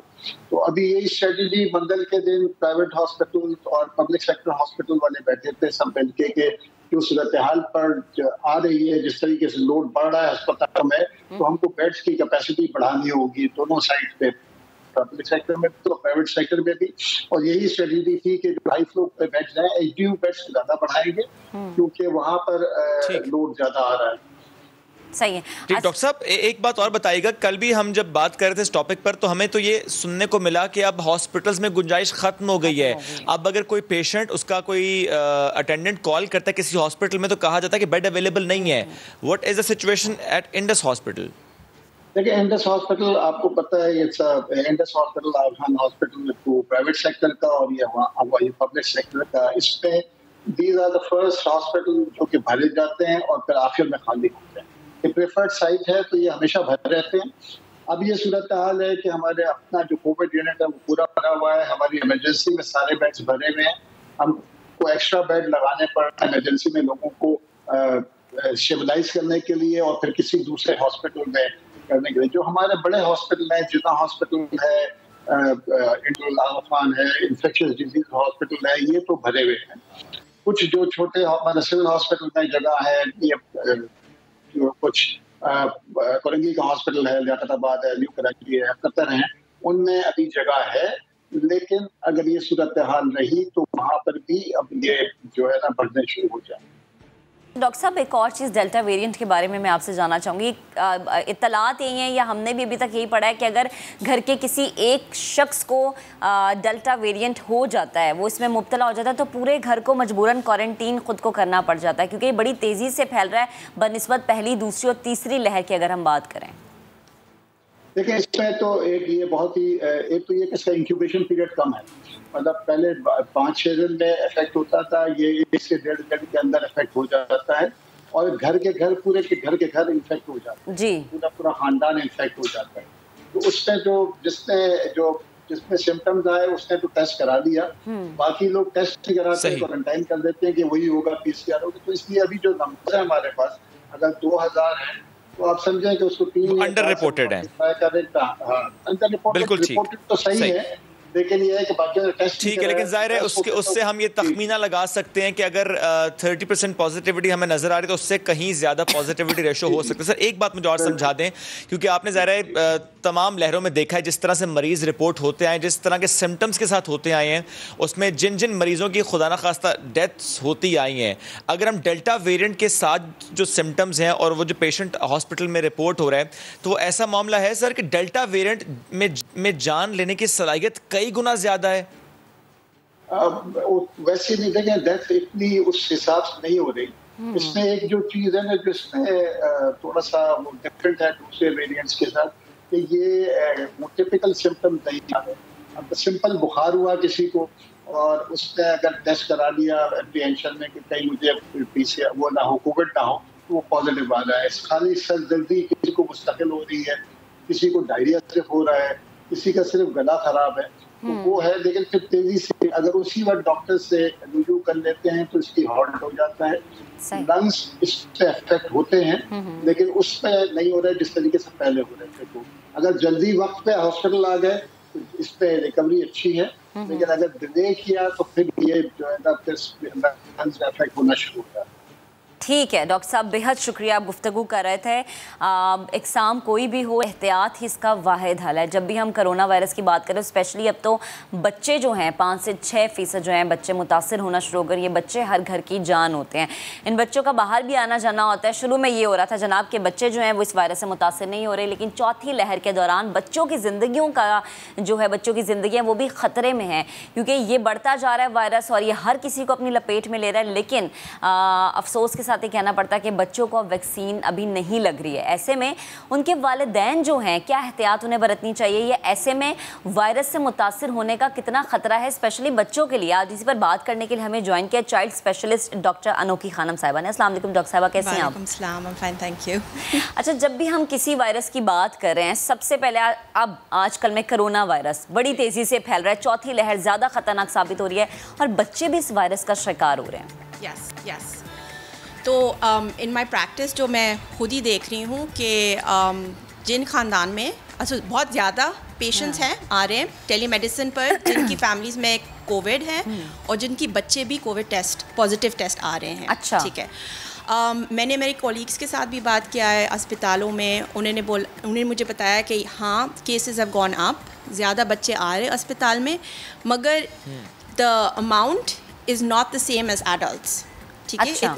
अभी तक इतना शदीद नहीं है जैसे लेकिन डॉक्टर साहब पहले की निस्बत बच्चे अब ज़्यादा रिपोर्ट हो रहे हैं। तो डॉक्टर साहब जस्ट इन केस, ये तो है कि बच्चे रिपोर्ट होंगे एक मामला, लेकिन ज़ाहिर है बच्चों से मुतालिक हम पहले दिन से बात करते हैं कि रिसेप्टर्स उनके वीक होते हैं तो वायरस अटैक नहीं करता, लेकिन अब वायरस शक्ल बदल रहा है, वो वीक रिसेप्टर्स पर भी अटैचमेंट उसकी हो रही है। तो उसमें समझाएं कि बच्चों के मामले में वालिदैन इस वक्त क्या एहतियात करें, यानी चौथी वेव, डेल्टा वेरिएंट, बच्चे मुतासर हों चाहे ना हो, वो कैरियर तो फिर भी होते हैं, क्या एहतियात तरफ से जो है वो क्या एहतियात बरतनी फर्स्ट थिंग के इम्यूनाइजेशन।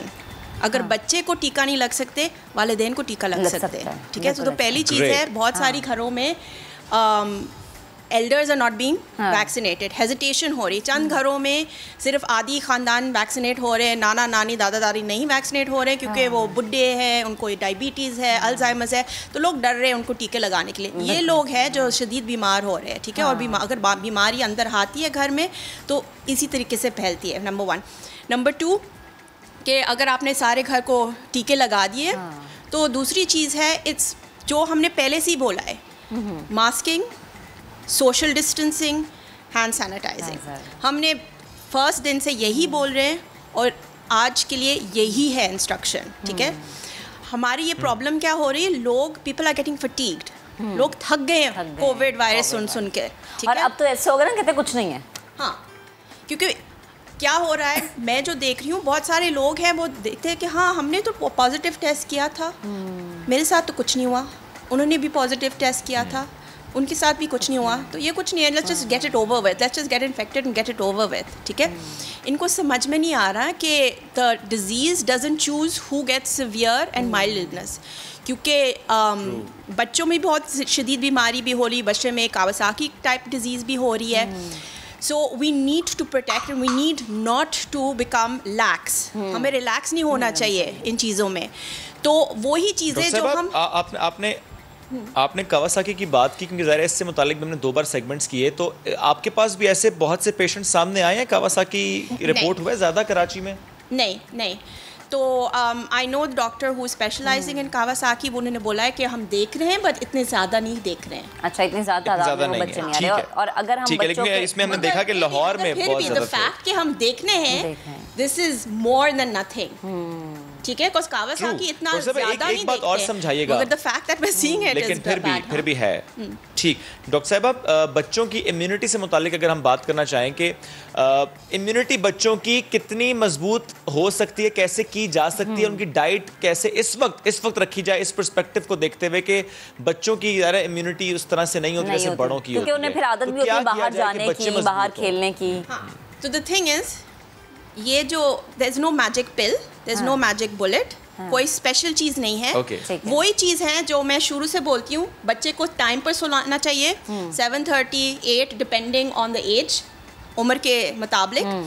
बच्चे को सही से खाना खिलाना चाहिए, सही से balance diet, no junk food, exercise. बहुत सारे पेरेंट्स बोल रहे हैं कि कोविड के वजह से हम सिर्फ घर में बैठे हुए। आई एम लाइक, हम पार्क्स नहीं जाते, मगर मैं रोड पर वॉक अराउंड द ब्लॉक या गार्डन में खेलती है, स्पेशली कराची में।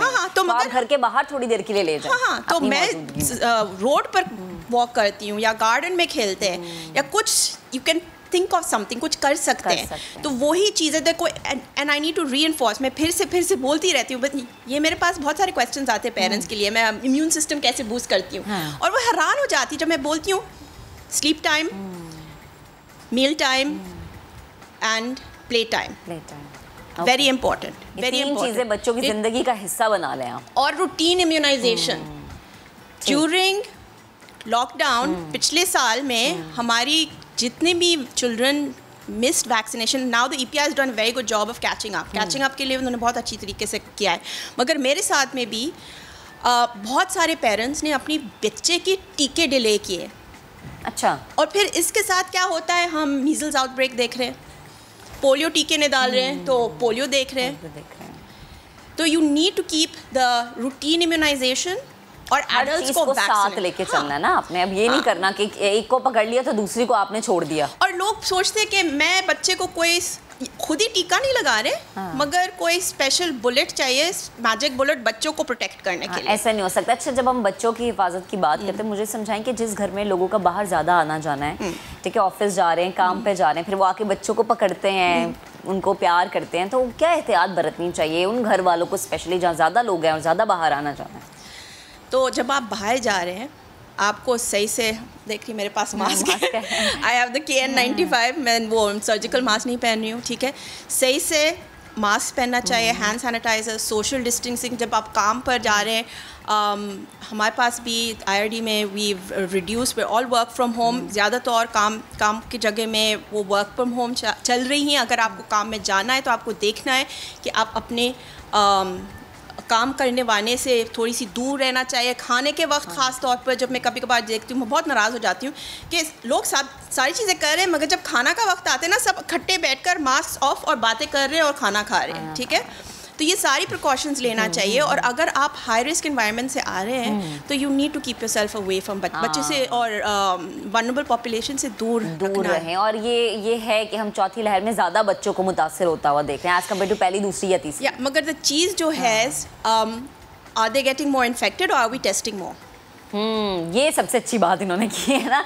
लेकिन फिर भी घर वालों को कहते हैं, क्योंकि बच्चे तो वो है ना कि वो तो सुनते नहीं है, तो ये जिम्मेदारी भी वालिदैन पे आयद होती है कि उनके इम्यून सिस्टम को कैसे उन्होंने बेहतर करना है, ये एहतियात कैसे करनी है। बेहद और बहुत सारे लोग सोच रहे कि बच्चे में माइल्ड मॉडरेट है तो क्या परेशानी है, मगर मुझे एक्सप्लेन करनी चाहिए कि हमें नहीं पता लॉन्ग टर्म में ये क्या कितनी तबाही फैला सकता है ना। हम तो एक के बाद एक वेव का सामना करें। बेहद शुक्रिया डॉक्टर साहब, आप गुफ्तगू कर रही थी। सो वालिदैन जो है अपने बच्चों का ज़्यादा ख़ास ख्याल रखें, क्योंकि अगर बच्चे जो इस चीज़ में मुब्तला नहीं होते तो फिर भी वो बाहर जाते हैं, खेलते ज़रूर हैं, और फिर ये बीमारियाँ फैलने का ज़्यादा सबब बन सकता है। अभी एक ब्रेक लेते हैं, ब्रेक के बाद दोबारा हाजिर होंगे, हमारे साथ रहिए।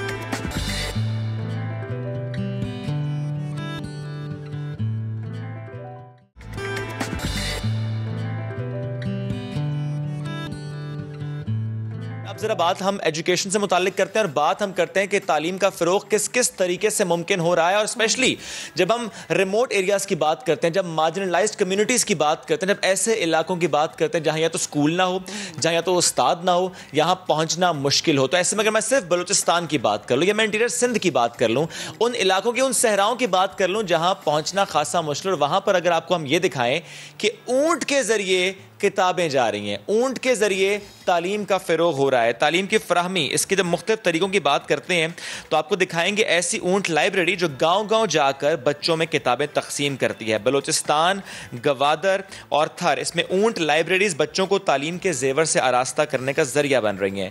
बलूचिस्तान के ईरान से मुत्तसिल ज़िला केट से ताल्लुक़ रखने वाली रहीमा जलाल और समाजी इदारे ने मिलकर ये काम शुरू किया। इस बेहतरीन कदम पर आज हम बात करेंगे। हमें ज्वाइन किया प्रोग्राम्स मैनेजर अलिफ लैला बुक बस सोसाइटी आमना हसन काजमी साहब ने। आप दोनों का वेलकम कहेंगे।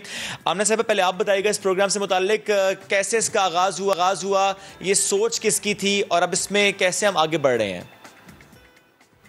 सबसे पहले तो बहुत शुक्रिया आपका, आपने हमें दावत दी और इस खूबसूरत प्रोजेक्ट के बारे में बात करने का मौका दिया है। ये पाकिस्तान में तो नया आइडिया है और पहली दफ़ा हुआ है, लेकिन दुनिया में पहले से मौजूद है। कुछ चीज़ें हैं जो नई हुई हैं पाकिस्तान में, जिसके बारे में आपको एक छोटी सी कहानी बताती हूँ। एक मुसन्निफ़ा है इंटरनेशनली, मार्गरेट रूअर्स, उनकी एक किताब है माई कैमल इज़ अ लाइब्रेरियन, जिसमें ये जिक्र हुआ है कि इथियोपिया और मंगोलिया में ऐसी लाइब्रेरीज मौजूद हैं।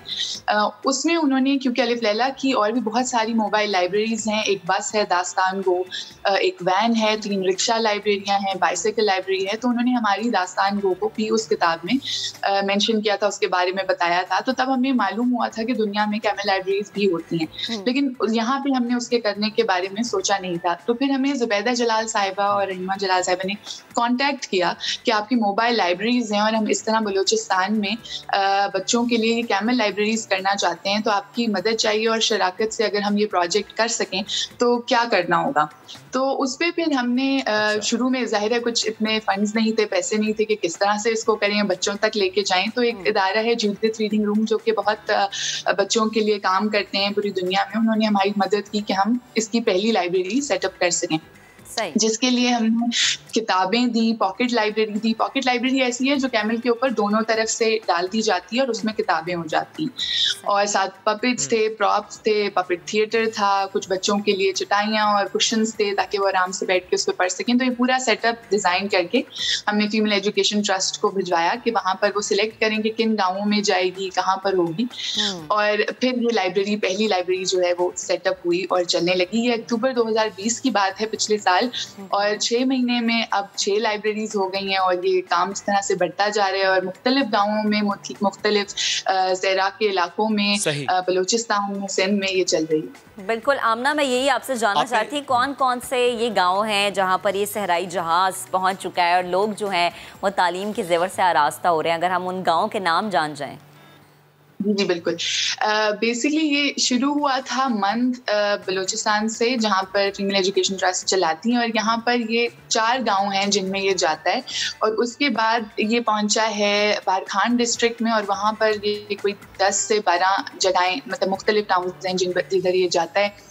फिर गवादर के 2 मुख्तलिफ इलाके हैं, एक पलड़ी बाज़ार का है और एक दूसरा इलाका है, जिसमें फर्दर कोई आप समझ लें कि 5-5 ईच बाज़ार में जगह हैं जहाँ पर ये जाता है। थर में मिठीपुर जगह है, वहाँ पर जाता है, और इस तरह ये सारे मिला के कुल आप समझ लें कोई 3000 बच्चों तक टारगेट करता है, और 20 से ऊपर गाँव हैं जहाँ पर जाता है। जब ये ऊँट लाइब्रेरी किसी गांव में पहुंचती है, बच्चे भाग के ऊँट की तरफ लपकते हैं? बच्चे इतना खुश होते हैं, वो एक जुलूस सा बन जाता है और इसके साथ जुड़ जाते हैं, और जब तक लाइब्रेरी जाकर अपनी जगह पर ठहरती नहीं है वो उसके साथ साथ चलते हैं और फिर उसको वापसी पे छोड़ के भी आते हैं। और हर बच्चे का ये मतलब इंसिस्ट करते हैं कि हमारे घर आए या हमारे घर के सामने आ जाए, इलाके में आ जाए, तो बहुत बहुत खुश होते हैं। हमने इतना एक्सपेक्ट नहीं किया था जितना ज्यादा बच्चे इससे रिश्ता जोड़ रहे हैं और इसके साथ खुश होते हैं, किताबें लेते हैं, उसके मतलब उस पर लपक ही जाते हैं। बिल्कुल भागते हैं, लपकते हैं। आप मुझे जरा ये बताएं कि जी आप अपनी बात में मुकम्मल कीजिएगा आमना, साथ में बताइएगा कि कितनी दफ़ा तो ऐसे भी होता होगा या हुआ होगा किसी ऐसी जगह पर ये ऊँट पहुँचा हो कि जिन बच्चों ने पहले किताब ना देखी हो, जी बिल्कुल, बहुत सारी जगह ऐसी हैं और इसको पिछले साल जब शुरू किया था तो बल्कि वहाँ से बात शुरू करते हैं कि क्योंकि कोरोना वायरस शुरू हुआ था और स्कूल्स बंद हो गए थे, तो उस दौरान हम सोच रहे थे मुख्तलिफ प्रोजेक्ट्स में कि बच्चों तक कैसे किताबें पहुँचेंगी, कैसे ये सिलसिला जारी रहेगा, स्पेशली उन बच्चों के लिए जिनके पास ऑनलाइन कोई सिस्टम नहीं है और किसी तरह वो पढ़ नहीं सकते। तो इनका तो ये भी है कि कुछ ऐसे गांव हैं जिन्होंने किताब देखी ही नहीं है और उन तक पहुंचना और उन तक ये चीज़ें लेके जाना। बल्कि एक और चीज़ आपको बताऊंगी, 3 महीने ये चलती रही तो उसके बाद हमने एक बेसिकली एक बैग डेवलप किया जिसका नाम टेक बैग है। उसमें टैब्स हैं, पुराने टैब्स लोगों के जो वो दे देते हैं, डोनेट कर देते हैं, उसको दोबारा से ठीक करके और उनके साथ सोलर पैनल की बैटरीज बनाई हैं और उनको जोड़ के इन बच्चों के लिए भेजा है कि किताबों के साथ साथ उन्हें ऑडियो वीडियो एड्स और जो लेटेस्ट जितनी चीज़ें हैं वो भी वहाँ सहराम में भी वो चार्ज भी कर सकें और उनको देख भी सकें। फिर हम उनको रोटेट करते हैं बच्चों के लिए। ये जो आपने ऑडियो वीडियो की बात की आमना, तो वो रीजनल लैंग्वेज का भी फिर ख्याल रखा गया है? जी बिल्कुल। जहाँ पे आप बात करें ना कि बच्चों तक किताब पहुंची ही नहीं है, वहाँ पे उनको लैंग्वेज भी ज़ाहिर है नहीं आती और उनकी अपनी लैंग्वेज में वो समझते हैं। तो अभी 1-2 और प्रोजेक्ट्स हैं जिन पे हमने कुछ किताबें उनकी लैंग्वेज की भेजी, कुछ वीडियोस उनकी लैंग्वेज, जो डेटा ऑलरेडी बना हुआ है मौजूद है वो हमने किया। लेकिन अब हम अपने बलूचिस्तान के बहुत सारे पार्टनर्स के साथ मिलकर ट्रांसलेट कर रहे हैं वो सारी किताबें जो हमारे पास मौजूद हैं एंड उनको फिर नए मतलब ट्रांसलेटेड वर्जन में बलोची में, और बलोची भी कई तरह की बोली जाती है, तो उसके अंदर हम अपने इलाकों के हिसाब से उनको ट्रांसलेट करें कि बच्चों के लिए भेज सकें, स्पेशली उनके लिए जो अर्ली रीडर्स हैं जो पढ़ना शुरू कर रहे हैं, ताकि अगर वो लोकल लैंग्वेज से पहले सीखेंगे और फिर उर्दू की तरफ आएंगे आगे और फिर आगे जाके बाकी लैंग्वेजेस की तरफ, तो बेहतरी होगी क्योंकि उनका एक जो रिश्ता बनता है किताब से वो बेहतर बनता है। वरना मुश्किल हो जाता है। विजुअल लैंग्वेज तो अपनी तरफ मौजूद है जिसको आप दिखाते हैं बच्चों को, बहुत सारी कहानियां तो तस्वीर से ही बनना शुरू हो जाती हैं, लेकिन बलोची का भी बहुत इसमें किरदार है और हम उस ज़बान में क्योंकि बहुत ज़्यादा काम नहीं हुआ है तो उस पर अब और भी काम कर रहे हैं। और फिर बच्चे समझ जाते हैं ना कि किताब बेहतरीन दोस्त है और साथ ही साथ ऊँट भी उनका दोस्त बन जाता है। बेहद शुक्रिया आमना, आप गुफ्तगू के बड़ा अच्छा कदम है ये कि मुख्तलिफ तरीक़ों से बच्चों को एटलीस्ट आप तालीम से जो है वो आरास्ता कर रहे हैं। अभी एक ब्रेक लेते हैं, ब्रेक के बाद दोबारा हाजिर होंगे, आप हमारे साथ रहें।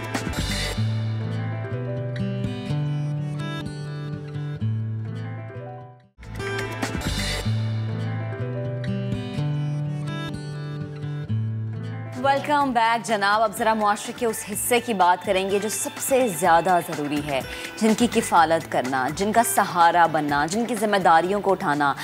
इस बात का सबूत है कि आप दुनिया में ही जन्नत कमा लेते हैं। यतीमों का सहारा बने, क्योंकि इससे बढ़कर कोई और सहारा जो है आप बन ही नहीं सकते हैं।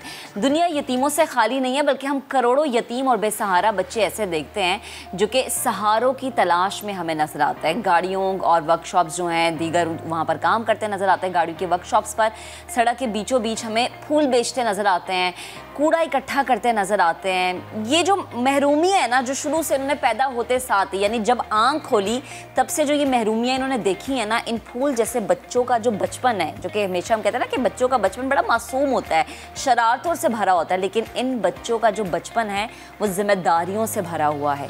ऐसे बच्चों का सहारा बनना, ऐसे बच्चों की किफ़ालत करना, और उनकी किफ़ालत के लिए बैतुल इस्लाम मैदान में आ गया है। बच्चों को दीनी और जदीद साइंसी तालीम से आरास्ता करने, मुस्तहक़ीन में राशन तकसीम करने और गरीबों के लिए सस्ती अशिया की फराहमी को यकीनी बनाने में मसरूफ़ अमल है बैतुल इस्लाम। और बैतुल इस्लाम ने नए प्रोग्राम साहिबान का आगाज़ किया है, जिसका मकसद यतीमों की हर किस्म की ज़रूरियात को पूरा करना है, चाहे वो उनकी ज़िंदगी की कोई भी ज़रूरत हो, जैसे तालीमी अखराजात है, जैसे कोई भी दीगर ज़रूरत है, तो बैतुल इस्लाम इन बच्चों का सहारा बनेगा। इसी प्रोग्राम से मुताल्लिक जो है मैं मज़ीद जानना चाहूँगी, और इसी प्रोग्राम से मुताल्लिक मज़ीद बात करने के लिए मुझे ज्वाइन किया है डायरेक्टर प्लानिंग बैतुल इस्लाम मोहम्मद फराज साहब ने। अस्सलाम वालेकुम फराज साहब, कैसे हैं आप? वालेकुम अस्सलाम वरहमतुल्लाह जी। जो आप काम कर रहे हैं, जिस प्रोग्राम का मैंने अभी जिक्र भी किया है, मुझे लगता है कि ये तौफीक अल्लाह ताला किसी किसी को देते हैं और किसी किसी के नसीब में दुनिया में जन्नत कमाने का मौका आता है। जी बिल्कुल, आपने बिल्कुल सही फरमाया। और हम बहैसियत पाकिस्तानी, बहैसियत मुसलमान, ये हमारा फ़रीज़ा है, ये हमारे लिए कोई ऑप्शन नहीं है। ये हमारा फ़रीज़ा है कि हम जिस तरीके से अपने बच्चों को, अपने भाई बहन का ख्याल रखते हैं, उस तरीके से पूरे पाकिस्तान में जितने बच्चे हैं वो सारे हमारे बच्चों का ख्याल रखना, चाहे वो यतीम हैं, चाहे वो बेघर हैं, चाहे वो गरीब हैं। किसी सूबे से हैं, किसी इलाके से, वो सारे हमारे बच्चे हैं और उनकी फ़िक्र, उनकी तालीम, तरबियत, उनको मुल्क का मेमार बनाने की ज़िम्मेदारी ये हमारे कंधों पर है बहैसियत माशरा। बिल्कुल। और ये बहुत बड़ी जिम्मेदारी है। बैतुस्सलाम ने जिस तरीके से बिल्कुल महक और बैतुस्सलाम ने जिस तरीके से काम किया, माजी में हमने कई इनके प्रोग्राम से मुताल्लिक डिस्कशंस भी किए हैं और स्पेशली अगर हम उसकी बात करें कि राशन के लिए कोई जाए, वो ख़ुद राशन लेकर आए, यानी उसे पे भी नहीं करना, वो राशन लेकर भी आ रहा है। तो ऐसे बड़े डिफरेंट स्टेप्स इन लोगों की जानिब से लिए गए हैं। फराज साहब, मुझे प्लीज़ ये बताइएगा कि ये जो साहिबान प्रोग्राम है, इसकी रजिस्ट्रेशन का तरीक़ेकार क्या है, एज ब्रैकेट क्या रखी गई है? और फॉर एग्जांपल अगर मैं किसी ऐसे यतीम बच्चे को जानता हूँ तो क्या मैं भी उसके रजिस्ट्रेशन में एक अहम किरदार अदा कर सकता हूँ? क्या तरीक़ेकार है? जी बिल्कुल। इसमें मैं इससे पहले एक थोड़ा सा पस मंज़र जो है वो शेयर करना चाहूँगा, क्योंकि प्लीज़ बैतुस्सलाम ये एक तरीके से इस वक्त हम अपने माशरे के अंदर बहुत सारे मसाइल, जैसे कोविड का मसला है जिसको हम इमरजेंसी लेते हैं, मगर ये अपनी ज़ात में एक मसला है। मैं 3 स्टैटिस्टिक्स आपके सामने रखूँगा और उससे आपको इन आदाद से आपके नाज़रीन को अंदाज़ा होगा कि सिचुएशन है क्या।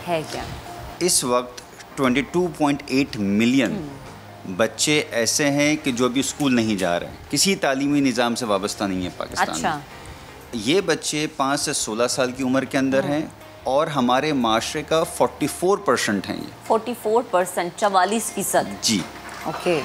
तो एक ये नंबर है। और ये बच्चे जो आपके नाज़रीन है, उम्मीद करता हूँ कि सबके बच्चे स्कूल जा इंशाअल्लाह।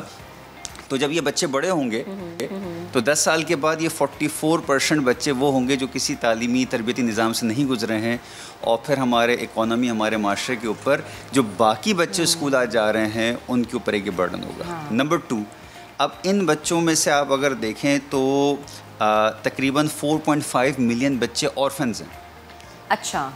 अब 40 एक तरफ 22.8 मिलियन, एक हम बात कर रहे हैं 4 मिलियन की, और ये 4.5 मिलियन, ये भी कंजर्वेटिव फिगर्स हैं। अगर हम चले जाते हैं पसमानदा इलाकों के अंदर तो वहाँ पर तो बच्चे की रजिस्ट्रेशन ही नहीं होती है पैदा होने के बाद, तो यतीम तो बहुत दूर की बात है, डेथ सर्टिफिकेट उनके वालिदैन का होना मिलना। तो इस चीज़ की अवेयरनेस की और इस चीज़ पे काम करने की ज़रूरत है। तो बैतुस्सलाम वेलफेयर ट्रस्ट का जो पहला मिशन था, वो पहला मिशन तो ये है कि जी पूरे पाकिस्तान में तालीम को इतना आसान कर दिया जाए, एक्सेसिबिलिटी को, अफोर्डेबिलिटी को। और अल्हम्दुलिल्लाह अभी इस वक्त तकरीबन हमारे 400 के करीब मुख्तलिफ तालीमी मराकज़ हैं जो काम कर रहे हैं, और स्कूलिंग सिस्टम है जो कि प्राइमरी से लेकर अभी अल्हम्दुलिल्लाह यूनिवर्सिटी तक पहुंच चुका है, और उसमें 40,000 के करीब बच्चे इस वक्त तालीम हासिल कर रहे हैं, और मुकम्मल फ़्री तालीम है वो। इसमें रेसिडेंशियल और बोर्डिंग भी है, तो वो भी फ्री है। अच्छा। लेकिन अभी जो ऑर्फन्स हैं, ये वो ऑर्फन्स थे, इसी वजह से साहिबान प्रोग्राम को स्टार्ट करना जो है वो एक इमरजेंसी के तौर पर हमने इसको लिया, और बहुत ज़रूरी है क्योंकि ये निगलेक्टेड बच्चे हैं, ये जो है वो कहीं ना कहीं मिस हो जा रहे हैं। तो इनको फोकस करके इंगेज करना, क्योंकि ये सिर्फ़ और सिर्फ सैलाब और ज़लज़लों से नहीं बन जाते। ये एक रेडी वाला, एक रिक्शा चलाने वाला, उसको हार्ट अटैक हो जाता है, इंतकाल कर जाता है, कुछ हो जाता है, अब वो बच्चा यतीम है, उसके रोज़गार भी घर का चला गया, अब वो या तो स्ट्रीट चाइल्ड बन जाएगा या फिर वो कहीं गुम हो जाएगा और उसका हमारे सिस्टम में कोई एग्जिस्टेंस उसकी नहीं होगी। तो इस प्रोग्राम का मकसद साहिबान का बिलखुसूस यही है कि इन बच्चों के ऊपर हम अपनी तवज्जो मबजूल करें, उनको रजिस्टर करें। हमारी रिक्वायरमेंट बड़ी सिंपल है कि आप किसी भी यतीम बच्चे को जानते हैं, उसका पहला राइट तो ये है कि हमारे सिस्टम में उसकी एंट्री हो, उसका बेफॉर्म बने। इस वक्त सिर्फ 33% जो बच्चे पैदा हो रहे हैं उनका बेफॉर्म बनता है, तो वो आमतौर पे पढ़े लिखे घरानों के होंगे और बाकी कोई नहीं होगा, तो उनका बेफॉर्म बने, उनके वालिद का डेथ सर्टिफिकेट हो। ये 2 बुनियादी चीज़ें हैं, और वो किसी भी तालीमी इदारे के साथ वाबस्ता हों, 12 साल से कम उम्र के हों। तो ऐसे बच्चे जो हैं वो हमारे ऑफिस कराची में हैं, लाहौर में हैं, इस्लामाबाद में हैं, फैसलाबाद में, किसी भी ऑफिस में वो आ जाएं। हमारे कराची में इमदादी मरकज़ है, उसी इमदादी मरकज़ पे आ सकते हैं। इसके अलावा हमारे जो UN नंबर है 0211129 पर रब्ता कर सकते हैं। और ये मुख्तलिफ जो तरीके आपने बताए हैं, उस तरह से यतीम बच्चे जिनको आप सड़कों पे देख रहे हैं या मांगते हुए देख रहे हैं, आप उनका सहारा बन सकते हैं इस तरह से कि आप उन्हें रजिस्टर करवा सकते हैं। फराज साहब बेहद शुक्रिया गुफ्तगू का। आगे बढ़ते हैं जनाब, जहनी बीमारी को समझना बहुत ज़्यादा ज़रूरी है, ख़ुद पर आने वाली परेशानियों से निपटना भी ज़रूरी है। मुश्किल हालात में ख़ुद कैसे हम जो है अपने आप को मलामत करते हैं या ख़ुद से नफ़रत करने लग जाते हैं, ये बेहद ज़रूरी है, इस पर हम बात करते हैं। लेकिन अगर बड़े इस तरह की किसी बीमारी में मुब्तला है तो बच्चों पर उसका कितना असर होता है, ये बहुत ज़्यादा ज़रूरी है। इसी पर आज हम बात करने के लिए तस्कीन हेल्थ इनिशिएटिव से डॉक्टर ताहा साहब भी हमें ज्वाइन कर चुके हैं। डॉक्टर साहब बेहद शुक्रिया आपके वक्त का। मैं सबसे पहले तो यही सवाल पूछना चाहूँगी जिसका वीडियो में जिक्र है कि अगर वालिदैन ज़हनी बीमारी में मुब्तला है तो बच्चों पर कितना असर अंदाज ये बीमारी कर सकती है, बच्चे किस हद तक इन अमराज में मुब्तला हो सकते हैं? जी बिल्कुल, तो ज़ाहिर है हमारी जो परवरिश की बुनियाद होती है वो हमारे वालिदैन हैं, और हमारे वालिदैन की अगर ज़हनी सेहत मुतासर होती है तो फिर परवरिश पे भी फ़र्क पड़ता है। तो अमूमन हम ये देखते हैं कि इवन जो हमने देखा है कि ज़्यादातर जो बच्चे जिनमें ये मसले बाद में पाए जाते हैं ज़हनी अमराज के, उनकी वालिदैन के साथ ताल्लुकात में कोई मसले होते हैं, और इसकी वजह से फिर क्या होता है, एक साइकिल बन जाती है। तो हम कहते हैं जनरेशनल ट्रॉमा, कि वालिदैन अपने बच्चों को ये मसले देते हैं, फिर वो आगे देते हैं, वो आगे देते हैं। और ये सिर्फ मौरूसी नहीं है ये, लेकिन ये रवैयों की वजह से होते हैं कि अगर लेट से कोई वालिदैन बेहतर हो जाएं, अपना इलाज करवा लें, तो फिर वो रोक सकते हैं उसको आगे अपने बच्चों को ये अजियत पहुंचाने से। तो ये इसका ये है बिल्कुल। तो ताहा, जो आप मशवरा क्या देंगे वालिदैन को, क्योंकि आजकल हमने देखा है ज़िंदगी इतनी मसरूफ़ हो गई कि इस तरफ ध्यान ही नहीं जाता कि वालिदैन ये सोचें कि अच्छा हम भी किसी जहनी बीमारी में मुब्तला है, कोई डिप्रेशन हो जाए, किसी चीज़ के बारे में बहुत ज़्यादा सोचना जिसकी वजह से आपको सर का दर्द है, तो ये वालिदैन के लिए सबसे ज़्यादा मशवरा होता है कि ख़ुद वालिदैन अपना एहतसाब कैसे कर सकते हैं?